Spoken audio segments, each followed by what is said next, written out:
on Arctic sovereignty. We stand firmly with Greenland and Denmark and fully support their unique right to determine Greenland's future.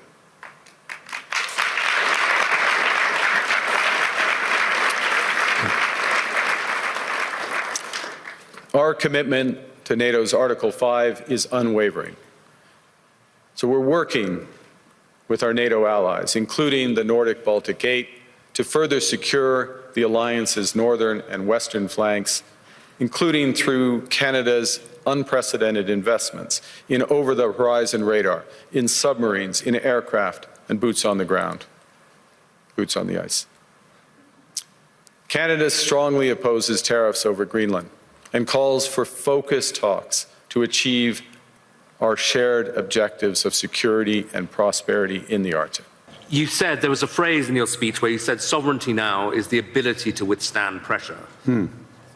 Isn't Canada almost uniquely vulnerable to pressure because of the extent of your trade dependence on the United States? Well, the proof is that we have been able to withstand the pressure, and there has been considerable pressure. I'll give you a couple of facts. We've actually created more jobs since the tariffs were put on than the United States in absolute number. Economy is growing at the second fastest rate within the G7. That's not, there are pockets of extreme pressure without question in Canada. But headline, we're reacting. The second thing, and it's a fundamental point, is the recognition that we can give ourselves far more than any foreign country can take away. There's lots of efficiencies in having one Canadian market, the $1 trillion of domestic investment, and building these partnerships abroad, all of which are bigger returns than what's been lost. That's not to say we would rather not lose it, but we can withstand the pressure, and we are. And I was interested that you said basically the old world's not coming back. So you're not seeing this as a period where you just have to get through and normalcy will return. I think that is our view, and we regret it, but we're not going to sit around and mourn it. We're acting. I strongly believe that there's a better outcome that come from the discussions that have been catalyzed in an unusual way, admittedly, but and we absolutely stand by the principles that I referenced. That solution starts with security, and a security, yes, of Greenland, but more broadly of the Arctic. Canada is foursquare contributing to that. We're at the start of a major ramp up above and beyond, so we'll be a major contributor to that. NATO has to deliver on that. We're working intensively in order to do it. As well, prosperity for the people of Greenland. In the end, it comes back to the people there, and there are opportunities to do that in ways that would strengthen all of the alliance. And when President Trump says, oh, you know, Greenland's under threat from Russia, even from China, is that for real?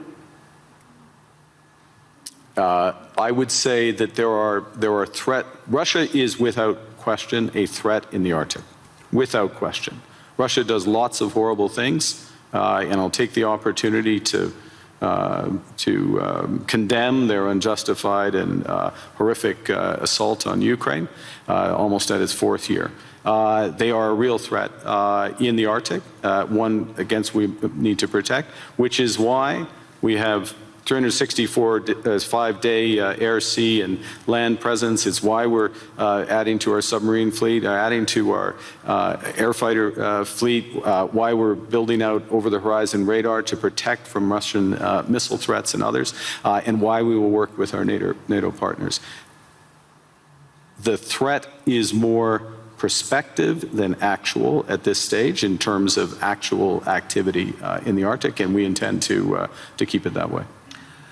Another big issue that's going to come up this week is this board of peace that President Trump is keen on. I'm not sure whether it's for Gaza or for the entire world, but apparently Canada's been invited. Are you going to join?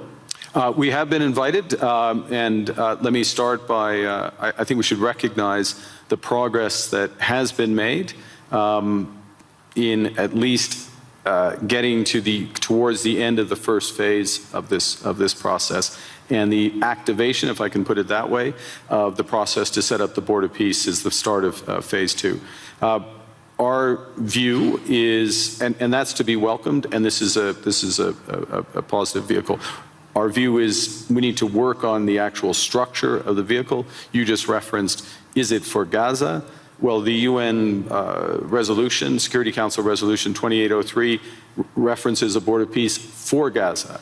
That's where we see it becoming immediately operative, and it needs to be, in our view, it's better to be designed in that way for the immediate needs there. There are many other needs around the world, first point. Second point, it needs to coincide with the immediate full flow of humanitarian aid into Gaza. We are still not where we need to be. Conditions still are horrific. President Trump and a lot of people who agree with him condemn globalism a lot. And I suspect, you would be the kind of epitome of a globalist. You worked for Goldman Sachs, I believe. You were a central banker. You're comfortable and lived in several countries. Is globalism, first of all, is it a thing, and is it over? I think, well, look, understanding how the world works, having an appreciation for other cultures, understanding the connections, and being able to, or at least appreciating ways that how we connect, whether it's through technology, trade, investment, culture, can enrich our lives, and that's a good thing, and also help solve problems.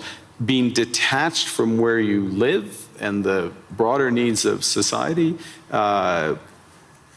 there is an epithet for that. I don't know that the G word is the one. There's certainly what we're finding, to go back to the points I was making, is that there are a number of like-minded countries that want to work through partnership to achieve those goals for their citizens and for the world more broadly.